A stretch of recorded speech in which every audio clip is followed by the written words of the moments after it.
I see India being targeted by several critics for not doing more to protect its citizens, especially in vaccinations. We must recognize that given the sheer size of our populations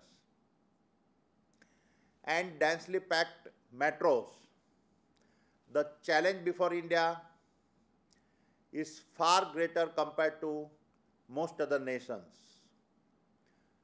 To put this perspective in numbers, India has more people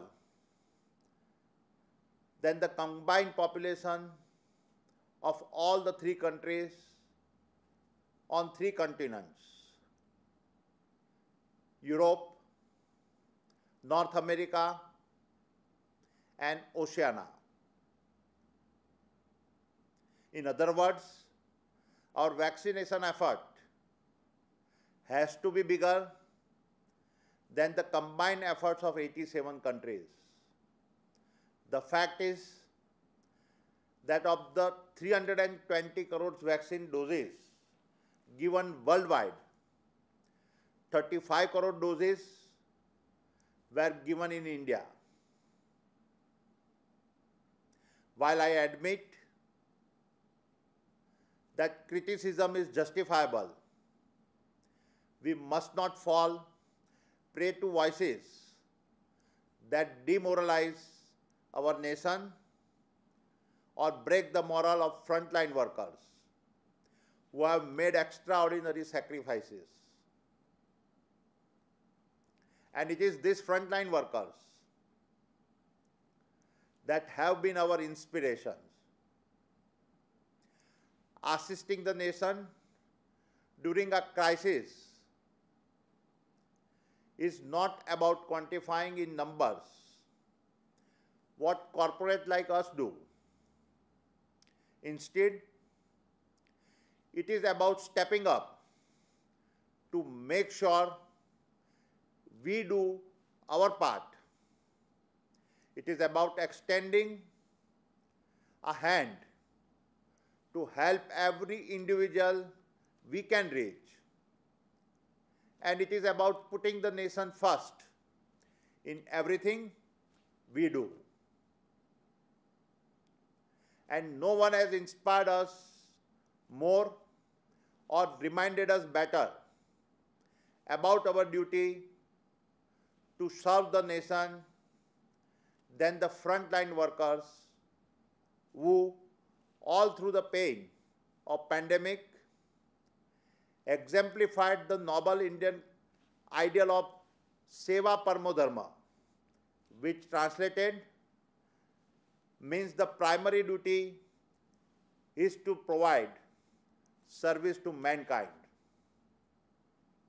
Yes, the Adani Group reached out all across the world to find critical essentials like liquid medical oxygens, cryogenic tanks, and oxygen cylinders.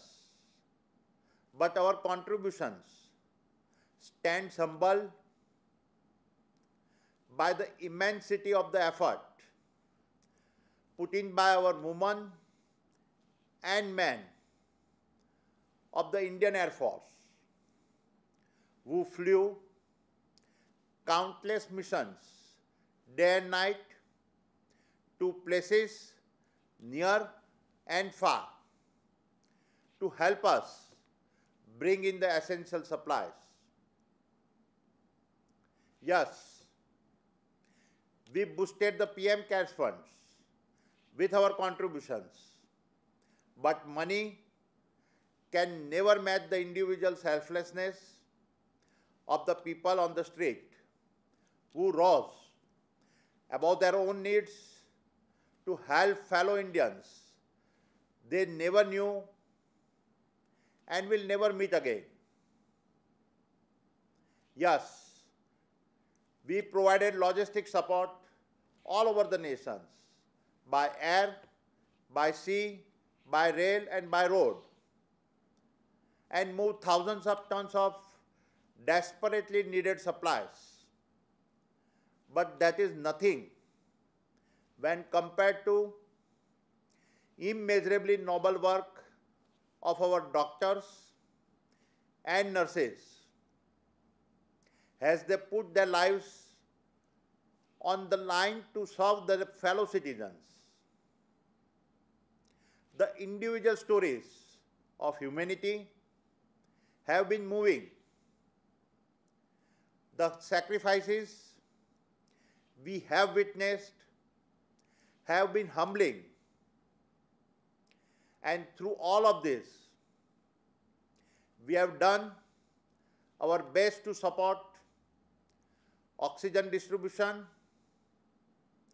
and inpatient care as the people from our Adani Foundations brought together resources and experts to help.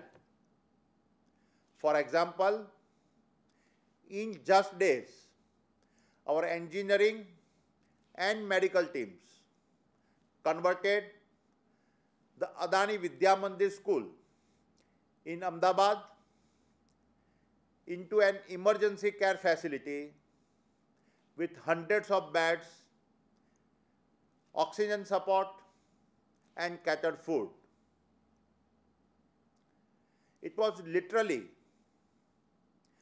Vidyadan se Jivatdan, as our school's hall of learning became halls of life. Likewise, our general hospitals in Bhuj and Mundra were remade into 100% COVID care hospitals. None of this would have been possible without the coordinated efforts of thousands of my fellow Adanians who ignored the risk of their own health to help drive this mission. One standout example of this is the length to which our logistics division went to deliver cold stored vaccines to all parts of India from east to west and north to south. As an interesting statistics, the distance they covered is the equivalent of traveling twice around the world. I thank them all. And I also want to tell them I am very proud of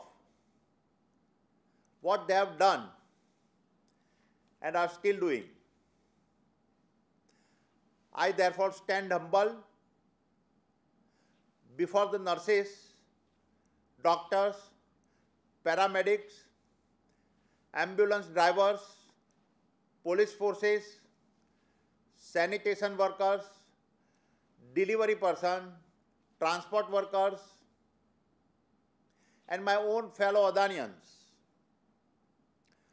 who went above their call of duty to ensure that life remained as normal as it could be in these difficult times.